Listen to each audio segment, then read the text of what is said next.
तो अपने घर में जाने देवे गो श्री राधे। पुतना मौसी बोलती हैं कि भैया मैं सुंदर सा रूप बना लूंगी और जाकर के तुम्हारे शत्रु को, भाई अब हाल में लाला भयो है, 1 महीने के अंदर जितने लाला हैं, जितने छोटे बच्चे हैं, समन को मार दूंगी। भाई बीच में तुम्हारे शत्रु हो गए गो, वो भी मर जाएगो।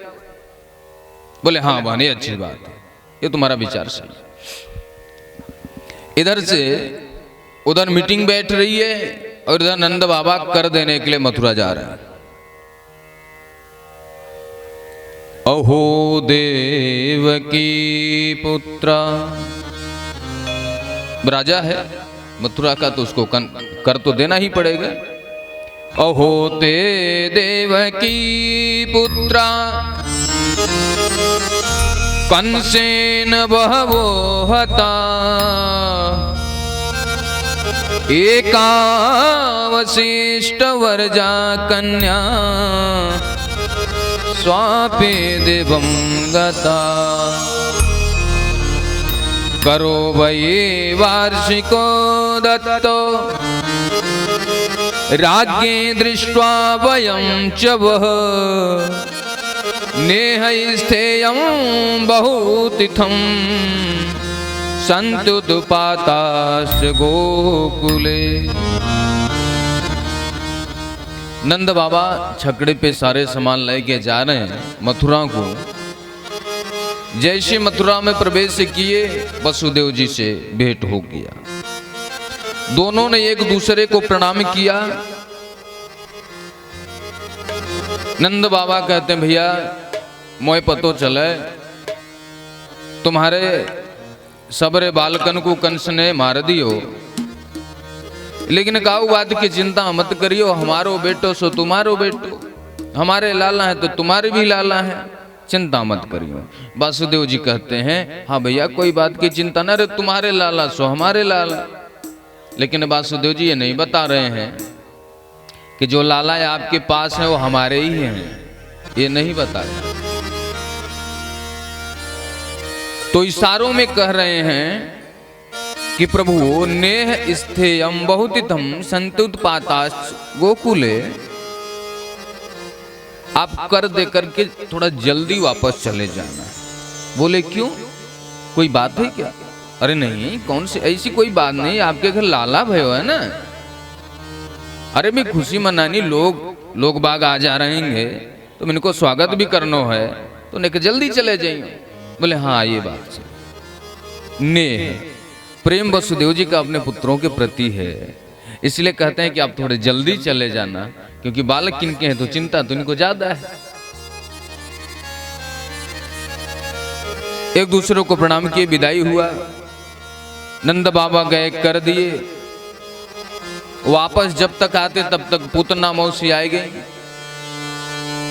सुंदर सा लक्ष्मी जैसा रूप बना करके दरवाजे पे आई। अरे ओ नदरानी बहन, हाँ जी बताओ। अरे बहन तू इतने देर में आई, इतने दिनन के बाद आई, लाला तो अरे खुशी मनाने के लिए तो और पहले आने चाहिए, सबरे ब्रजवासी आए गए, तू कहां को रह गई, जान न पहचान। लेकिन उनका भाव था, श्रद्धा था, जो आए उसको सम्मान देती थी। तो पूतना कहती बन हमारे पति तो कहूं को चले गए, मैंने यूं सोची कि चलो हम ही बधाई दे के आ जाए।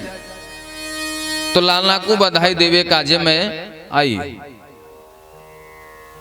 मैया ने विचार किया कि इनको मैं भेज दूं लाला के पास और मैं थोड़ा मेहमानन को देख लूं। तो मैया बोली अरे बहन तुम जाकर के लाला को जम करके बधाई दियो, मैंने कहा बाहर देख लूं, बहुत सारे मेहमान आए हैं, इनको स्वागत कर लूं। हाँ बहन आराम से आप करो, मैं लाला के पास जाती हूँ। पूतना मौसी गोविंद के पास आई, पलने में कन्हैया झूल रहे हैं।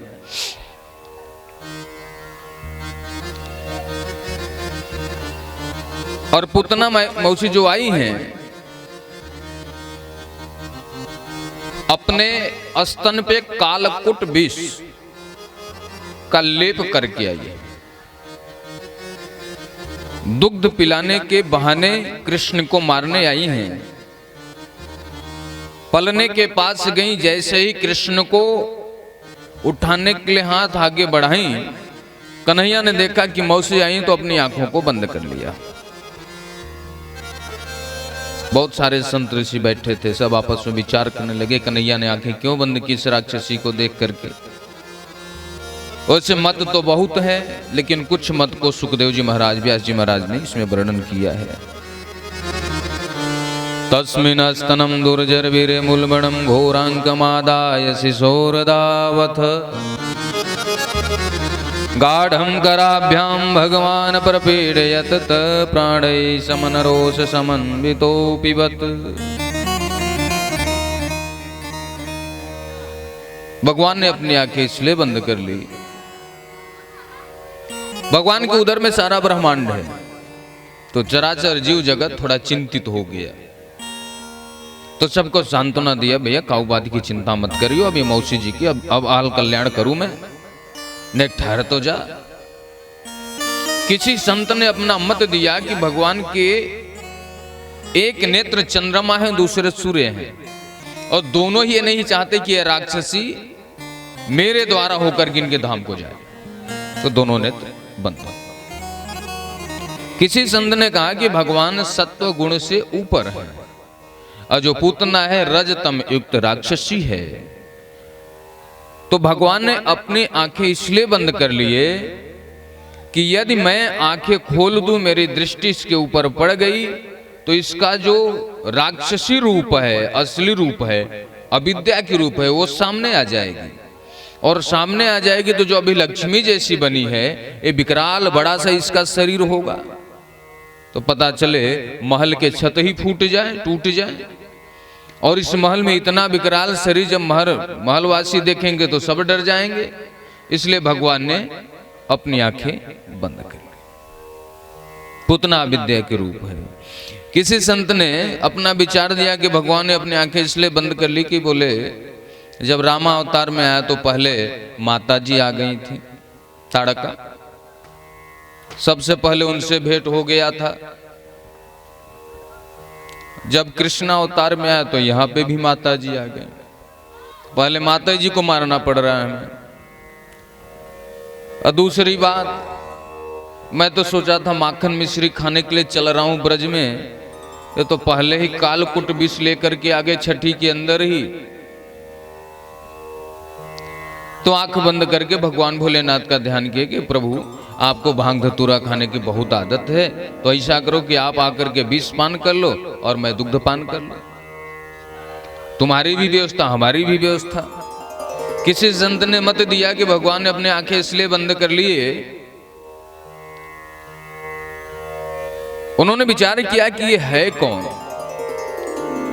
उसको देखने लगे कि वाकई ये राक्षसी है या कोई और है। तो पता चला पूर्व जन्म में राजा बलि की कन्या रत्नमाला ही पूतना है। जब भगवान वामन रूप में गए थे, इतना सुंदर बालक देख करके रत्नमाला विचार करते हैं कि काश यदि मेरा ऐसा बेटा होता तो मैं इसको दुग्धपान कराता। भगवान समझ गए आपकी इच्छा पूरी हुई। लेकिन जब विराट रूप धारण किए तो वही रत्नमाला कहती है इतना कपटी बालक है, अरे क्षण भर में इतना बड़ा हो गया, सब लूटने आए, मेरा बस चलता तो इसको जहर दे के मार डाल दे। भगवान ने कहा ये भी इच्छा पूरी होगी। तो ये कहीं साथ दुग्धपान भी कराने आ रही है और एक ही साथ विषपान भी कराने आ रहे हैं, क्योंकि उसकी इच्छा थी तो भगवान उसको पूरा कर रहे हैं। भगवान ने उसके पूर्व जन्म को याद किया कि है कौन। किसी संत ने अपना मत दिया कि भगवान ने अपने नेत्र इसलिए बंद कर लिए कि भगवान ने देखा कि साकेत धाम में गद्दी खाली है कि नहीं।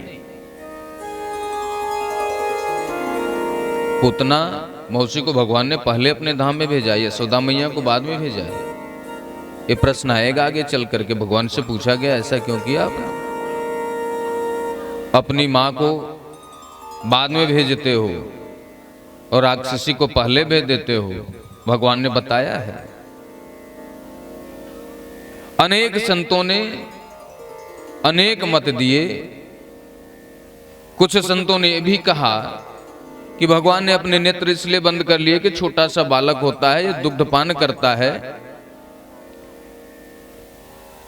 तो अपनी आंखें बंद करके दुग्धपान करता है। छोटे बालकों को देखिएगा, माताएं जब उसको दुग्धपान कराती हैं तो बच्चे आंख बंद करके दुग्धपान करते हैं। इस बात से बहुत बड़ी सीख लेने वाली बात है कि बड़े होने के बाद हम लोग, सारे संसार के लोग जो एक स्त्री को देखना चाहते हैं, बुरी नजर से जो देखते हैं, एक छोटा सा बच्चा भी मर्यादा का पालन करता, उसके भी आंख में लज्जा होती है। लेकिन बड़े जो हो जाते हैं उनके आंख से लज्जा मिट जाती है। भागवत में लिखा गया, संतों ने कहा कि एक बच्चे की आंख में लज्जा है, शर्म है, वो माँ उसको दुग्धपान करा रही है, बच्चा दुग्धपान कर रहा है, फिर भी बच्चा आंख बंद करके दुग्धपान करता है। लेकिन समाज में बड़े बड़े लोग इतने अंधे हो जाते हैं कि किसी की भी माँ बहन जाए उसको बुरी नजर से देखते हैं। भगवान ने अपने नेत्र बंद किए, पूतना मौसी ने उठाई और गोविंद को दुग्धपान कराने लगे। गोविंद ने दुग्धपान करते करते उनके प्राण को भी गाढ़म कराभ्याम भगवन प्रपीड्य तत् प्राणई, उनके प्राण को भी खींचने लगे। उसको लगा कि मेरे शरीर की शक्ति कमजोर हो रही है, तो सा मुंच मुंचालमिति प्रभाषणी निष्पीड्यमाना अखिल जीव विमर्मणि, चिल्लाने लगी, ब्रवित नेत्रे चरणौ भुजौ मोह प्रभिन्न गात्रा क्षिपत रोध, हाथ पैर पटकने लगी, चिल्लाने लगी, अरे लाला छोड़ दे, अरे बेटा छोड़ दे, मुझे क्यों मारना चाहता। कन्हैया कहते, मौसी जिसको एक बार पकड़ता हूं उसका कल्याण करके ही मैं छोड़ता हूं। किसी ने कहा कि पूतना ने आकाश मंडल में गोविंद को लेकर के गई, ऐसा नहीं है। कन्हैया ने विचार किया यदि पूतना मौसी से घर में मरती तो हमारा पूरा बाबा का महल का सत्यानाश हो जाएगा, इसलिए कन्हैया ही उसको आकाश मंडल में ले गए। क्योंकि जैसे ही दुग्धपान कराए उसी समय तो